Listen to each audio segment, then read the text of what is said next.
എല്ലാവർക്കും ഒരിക്കൽ കൂടി ഹോം ടിപ്സ് ആൻഡ് കുക്കിങ്ങിലേക്ക് സ്വാഗതം. ഇന്നിവിടെ എടനേപ്പം എങ്ങനെയാണ് ടേസ്റ്റി ആയിട്ടും സോഫ്റ്റ് ആയിട്ടും ഉണ്ടാക്കുന്നതെന്നാണ് കാണിക്കുന്നത്. എടനേപ്പത്തിന് ഓരോ നാട്ടിലും ഓരോ പേരാണ്. ചിലയിടത്ത് വഴനേപ്പം എന്ന് പറയും, ചിലയിടത്ത് കുമ്പിളപ്പം എന്ന് പറയും. ഇതിനി എങ്ങനെയാണ് ഉണ്ടാക്കുന്നതെന്ന് നോക്കാം.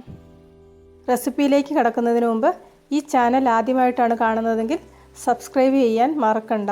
കൂട്ടത്തിൽ റൈറ്റ് സൈഡിൽ കാണുന്ന ബെല്ലൈക്കണും കൂടി ഒന്ന് ക്ലിക്ക് ചെയ്യുകയാണെങ്കിൽ ഞാൻ ഓരോ വീഡിയോയും അപ്ലോഡ് ചെയ്യുമ്പോൾ തന്നെ നിങ്ങൾക്ക് നോട്ടിഫിക്കേഷൻ കിട്ടും. ഇതിൻ്റെ പ്രധാന ഇൻഗ്രീഡിയൻറ്റ് ചക്കപ്പഴമാണ്. ഇവിടെ ഒരു ചക്കപ്പഴത്തിൻ്റെ പകുതി മിക്സിയിൽ അരച്ച് എടുത്തിട്ടുണ്ട്. ഇതിനി അടുപ്പത്ത് വെച്ചൊന്ന് ചൂടാക്കിയെടുക്കാം. ഇവിടെ ചക്കപ്പഴം നല്ലവണ്ണം വെന്ത് വെള്ളമൊക്കെ പൊട്ടി വരാൻ തുടങ്ങിയിട്ടുണ്ട്. ഇനി ഇത് അടുപ്പത്ത് നിന്ന് മാറ്റാം. ഇപ്പോൾ ഒരു സൗണ്ട് കേൾക്കുന്നില്ലേ? ഈ സൗണ്ട് കേൾക്കുമ്പോൾ ഇത് നമുക്ക് അടുപ്പത്ത് നിന്ന് മാറ്റാം. 200 ഗ്രാം ശർക്കരയും ഒരു അര കപ്പ് വെള്ളം ഒഴിച്ചിവിടെ ഉരുക്കി വെച്ചിട്ടുണ്ട്. വേവിച്ചെടുത്ത ചക്കപ്പഴം ചൂടോടെ തന്നെ വേറൊരു പാത്രത്തിലേക്ക് മാറ്റുന്നുണ്ട്. അതിലേക്ക് ഉരുക്കി വെച്ചിരിക്കുന്ന ശർക്കര അരിച്ചൊഴിക്കാം. 200 ഗ്രാം ശർക്കരയാണ് ഇവിടെ ഇപ്പോൾ ചേർത്ത് കൊടുത്തിരിക്കുന്നത്. ഈ മധുരം പോരെങ്കിൽ അവസാനം കുറച്ച് പഞ്ചസാര ചേർത്ത് കൊടുക്കാം. ശർക്കരയും നല്ല ചൂടോടുകൂടിയാണ് ഒഴിക്കുന്നത്. ഇതൊന്ന് ഇളക്കി മിക്സ് ചെയ്യാം.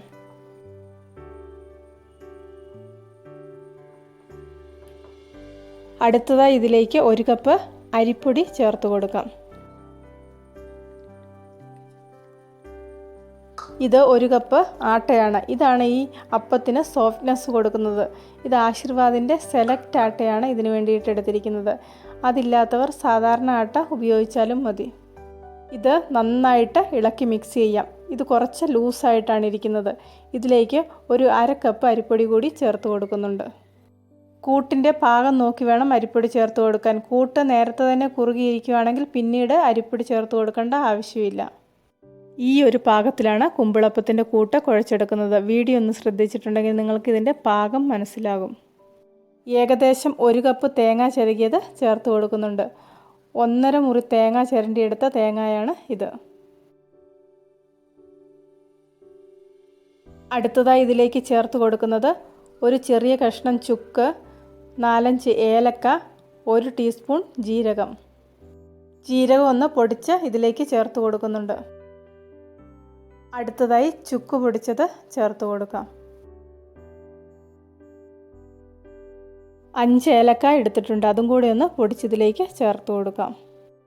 ആവശ്യത്തിന് ഉപ്പും ചേർത്ത് കൊടുക്കാം. ഉപ്പ് ഒരുപാട് ചേർക്കേണ്ട ആവശ്യമില്ല. വളരെ കുറച്ച് ഉപ്പ് ചേർത്ത് കൊടുത്താൽ മതി. ഇവിടെ ഒരു 1/4 കപ്പ് പഞ്ചസാര എടുത്ത് വെച്ചായിരുന്നു. അത് ഇതിലേക്ക് ചേർത്ത് കൊടുക്കുന്നില്ല. ചക്കപ്പഴത്തിന് നല്ല മധുരം ഉണ്ടായിരുന്നു. പിന്നെ ശർക്കരയും കൂടെ കൂടിയപ്പോഴത്തേക്ക് ആവശ്യത്തിന് മധുരമായി. കൂട്ടെല്ലാം നന്നായിട്ട് ഒന്ന് യോജിപ്പിച്ചെടുക്കാം. ഇനി ഇതിലേക്ക് വേറെ ഒന്നും ചേർത്ത് കൊടുക്കുന്നില്ല. ഇവിടെ കുറച്ച് എടനേല എടുത്തിട്ടുണ്ട്. ഇത് ഉണങ്ങിയ എടനേലയാണ്. ഇതിൻ്റെ അകത്തുണ്ടാക്കിയാലും അപ്പത്തിന് നല്ല മണം കിട്ടും. പച്ച എടനേല കിട്ടാൻ സാധ്യതയില്ലാത്തവർക്ക് ഇതുപോലെ എടനേല ഉണക്കിയോ ഫ്രിഡ്ജിലോ സൂക്ഷിക്കാം. എത്ര കാലം വേണമെങ്കിലും നമുക്കിതുപോലെ എടനേല സൂക്ഷിക്കാവുന്നതാണ്. എടനേലയുടെ അറ്റം ഇതുപോലെ അകത്തേക്ക് കോൺ ഷേപ്പിലാക്കിയതിന് ശേഷം അകത്തായിട്ട് കൂട്ട് നിറച്ച് ഇതിൻ്റെ ഈ അറ്റം കൊണ്ട് ഇത് അടച്ചു വെക്കാം. ഇതുപോലെ ചെയ്തിട്ടുണ്ടെങ്കിൽ ഇത് തുറന്നു പോകാതെ നല്ല സെറ്റായിട്ട് ഇരുന്നോളും. ഒരു പ്രാവശ്യം കൂടെ കാണിക്കാം. ഒന്ന് ശ്രദ്ധിച്ചിട്ടുണ്ടെങ്കിൽ അറിയാത്തവർക്ക് മനസ്സിലാകും. ഇനി ഓരോന്നായി ഇലയിൽ നിറച്ച് ഇതുപോലെ ഉണ്ടാക്കിയെടുക്കാം.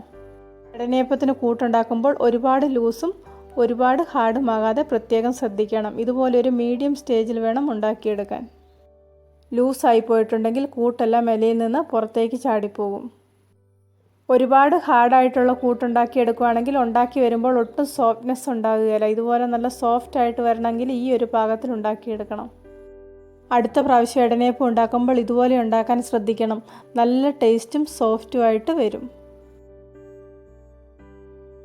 അപ്പം എല്ലാം ഇവിടെ റെഡി ആയിട്ടുണ്ട്. ഇതിനി ആവിയിൽ വേവിച്ചെടുക്കുന്നതിന് വേണ്ടി ഇതുപോലെ ഒരു തട്ടിലായിട്ട് അടുക്കി വെക്കാം. ഇവിടെ അപ്പച്ചമ്പിൽ കുറച്ച് വെള്ളം തിളയ്ക്കാൻ വേണ്ടി വെച്ചിട്ടുണ്ട്. ഇനി ഇതിലേക്കിത് ഒന്ന് ഇറക്കി വെച്ച് വേവിച്ചെടുക്കാം. ഏകദേശം അരമണിക്കൂർ എടുക്കും ഇത് വെന്ത് വരാൻ വേണ്ടി.